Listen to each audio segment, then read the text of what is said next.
বিসমিল্লাহির রহমানির রহিম। আসসালামু আলাইকুম। কেমন আছেন দর্শক শ্রোতা? আশা করি সকলেই ভালো আছেন। তো আজ আমি জীবনের লক্ষ্য নিয়ে 5টি কথা বলবো। আমাদের প্রত্যেকটা মানুষেরই জীবনের লক্ষ্য আছে, সফলতা অর্জন করতে চাই, ঠিক কিনা? এতে কোনো সন্দেহ আছে? আমি মনে করি নেই। তবে এই সফলতা অর্জন করতে হলে 5টি লক্ষ্য নিয়ে এগিয়ে যেতে হবে এবং সঠিকভাবে এই 5টি লক্ষ্যকে অর্জন করতে হবে। বিশেষ করে প্রথমত আপনাকে ভোরে ঘুম থেকে উঠতে হবে। মুসলিম হলে ফজরের নামাজ পড়তে হবে, অন্য ধর্মের হলে সৃষ্টিকর্তার প্রার্থনা করতে হবে। এতে হবে কি, সৃষ্টিকর্তার রাজি খুশির মাধ্যমে আপনি আপনার কাজটা শুরু করতে পারবেন, কাজটা সহজ হবে। দ্বিতীয়ত, ছাত্র হলে সঠিক সময়ে শিক্ষা প্রতিষ্ঠানে যেতে হবে। কর্মজীবী হলে সঠিক সময়ে আপনার কর্মস্থলে যেতে হবে। এতে আপনার সঠিক সময়ে সঠিক কাজটা করতে পারবেন।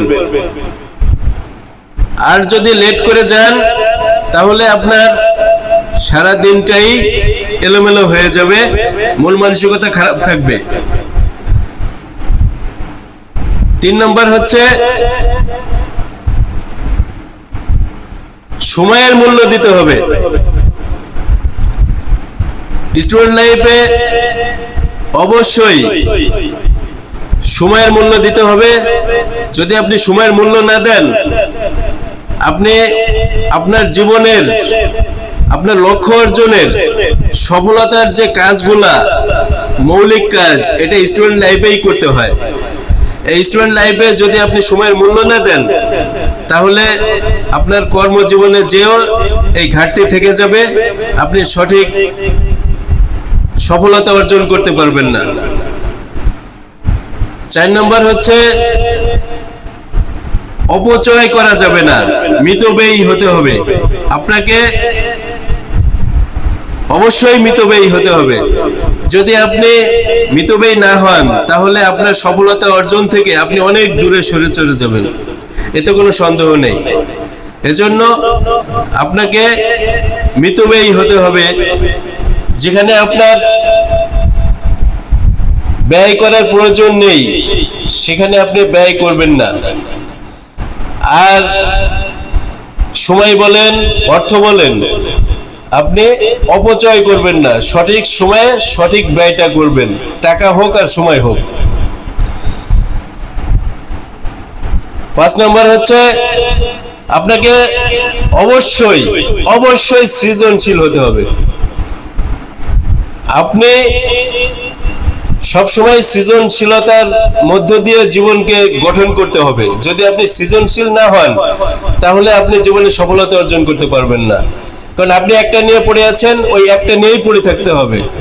আপনাকে নিত্য নতুন জিনিস শিখতে হবে, আবিষ্কার করার চেষ্টা করতে হবে।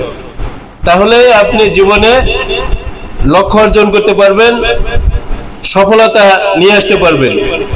এগুলো মেনে চলবেন, দেখবেন যে জীবনে সফলতা আসবে। পরবর্তী ভিডিওতে আপনাদের স্বাগতম। লাইক, কমেন্টস করে সঙ্গে থাকুন। ধন্যবাদ সবাইকে। আসসালামু আলাইকুম।